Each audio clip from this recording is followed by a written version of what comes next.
বিরতির পর স্বাগত। দেশ জুড়ে চলছে যুদ্ধ, বিশেষ করে দেখা যাচ্ছে যে বিভিন্ন জায়গায় যুদ্ধ পরিস্থিতি তা বীভৎস আকার ধারণ করেছে। অন্যদিকে এমনই দুটি দেশ হচ্ছে রাশিয়া এবং ইউক্রেন, কারণ বেশ কিছুদিন যাবৎ রাশিয়া এবং ইউক্রেনের যুদ্ধ চলছে।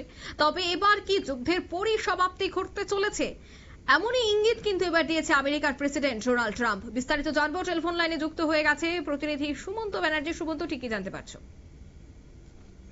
3 বছর ধরে রাশিয়া এবং ইউক্রেনের মধ্যে যে যুদ্ধ চলছে তা বন্ধ করতে এর আগে আমরা দেখেছিলাম যে ভারতের প্রধানমন্ত্রী নরেন্দ্র মোদী দুই দেশের সঙ্গে কথা বলেছিলেন, শান্তির বার্তা দিয়েছিলেন এবং এরপর উদ্যোগী হয়েছেন ডোনাল্ড ট্রাম্প। বুধবার তিনি এই বিষয়ে কথাও বলেছেন রুশ প্রেসিডেন্ট ভ্লাদিমির পুতিন এবং ইউক্রেনের প্রেসিডেন্ট ভ্লাদিমির জেলেনস্কির সঙ্গে।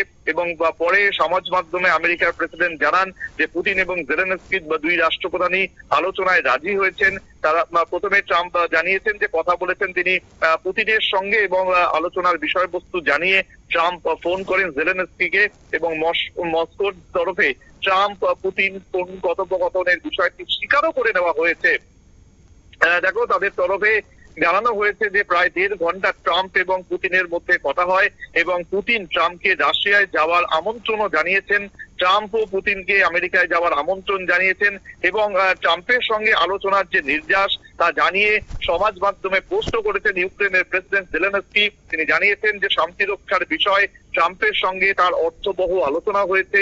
প্রসঙ্গত দেখো, দ্বিতীয় দফায় ক্ষমতায় এসেই 24 ঘন্টার মধ্যে রুশ ইউক্রেন যুদ্ধ বন্ধ করার প্রতিশ্রুতি দিয়েছিলেন ট্রাম্প এবং তারপর আমরা দেখলাম যে বুধবার ট্রাম্প যুদ্ধ বন্ধ করার বিষয়ে আলোচনা শুরু করার জন্য আমেরিকার বিদেশ সচিব মার্কো রুবিও এবং জাতীয় নিরাপত্তা উপদেষ্টা মাইকেল ওয়ালসকে নির্দেশ দিয়েছেন।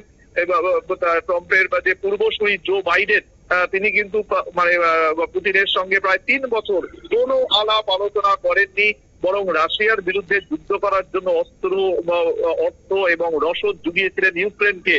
এবং সেই সময় ট্রাম্প অবশ্য অতীতেও পুতিনের প্রশংসা করেছিলেন। সেদিক থেকে দেখতে গেলে রুশ ইউক্রেন যুদ্ধ নিয়ে ট্রাম্পের আমেরিকার যে অবস্থান বা বদলাচ্ছে তা মনে করা হচ্ছে। দেখো, এই যে আমেরিকা এবং রাশিয়া দুই দেশের মধ্যে যে সম্পর্ক, সেই সম্পর্ক বা কখনোই ভালো ছিল না বলেই জানতো বিশ্ব। কিন্তু এবং সেটা যখন ট্রাম্পের যে পূর্বসূরি জো বাইডেন, সেই জো বাইডেনের আমলে কিন্তু সেই সম্পর্ক আরো তলানিতে ঠেকেছিল এবং সেই সময় একে অপরের বিরুদ্ধে তারা কিন্তু বিষোদ্গার করতো দুই দেশের রাষ্ট্রপ্রধান। এবং তার পাশাপাশি তোমার মাথায় রাখতে হবে, এই যে ট্রাম্প, ডোনাল্ড ট্রাম্প, তিনি কিন্তু একাধিকবার শান্তির বার্তা দিয়েছিলেন। তিনি যখন এসেছিলেন সেই সময় ক্ষমতায় এসেছিলেন, সেই সময় থেকে আমরা দেখেছিলাম বেশ কয়েকবার তাদের মধ্যে কথাবার্তা হয়েছিল। এর আগে ভারতের প্রধানমন্ত্রী নরেন্দ্র মোদী, তিনিও কিন্তু শান্তির বার্তা দিয়েছিলেন তার শেষবার যখন তিনি সফর করেছিলেন ইউক্রেন এবং রাশিয়ায়। সুতরাং সবকিছুর মধ্যে এই যে যদি এই যুদ্ধ শেষ হয়ে যায় তাহলে কিন্তু বহু মানুষের জীবন বাঁচবে। আজকে বহু মানুষ প্রাণ হারিয়েছেন এই দুই দেশের যুদ্ধের মধ্যে, বহু অর্থ ক্ষয় হয়েছে। দুই দেশই কিন্তু অনেকটা পিছিয়ে পড়েছে সব দিক থেকে। এই দুই দেশের যুদ্ধের জন্য তাদের যে পর্যটন, সেগুলো কিন্তু মার খেয়েছে। সবকিছু মিলিয়ে এই যুদ্ধ নয়, শান্তি চাই, এই বার্তাই হয়তো প্রধানমন্ত্রী নরেন্দ্র মোদী যেটা তার শেষ সফরে দিয়ে এসেছিলেন, হয়তো ট্রাম্প সেই সূত্রটাকে ধরে দুজনের মধ্যে কথাবার্তা বললেন এবং সমাজ মাধ্যমে পোস্ট করে সব পক্ষই কিন্তু এই কথাবার্তার কথা স্বীকার করে নিয়েছেন। তারপরেই কিন্তু এই যুদ্ধ বন্ধের একটা বড় ইঙ্গিত মিলছে, যা কিন্তু গোটা বিশ্বের কাছে অত্যন্ত একটা পজিটিভ বার্তা বলেই মনে করা হচ্ছে। অঙ্কিতা, ধন্যবাদ সুমন্ত।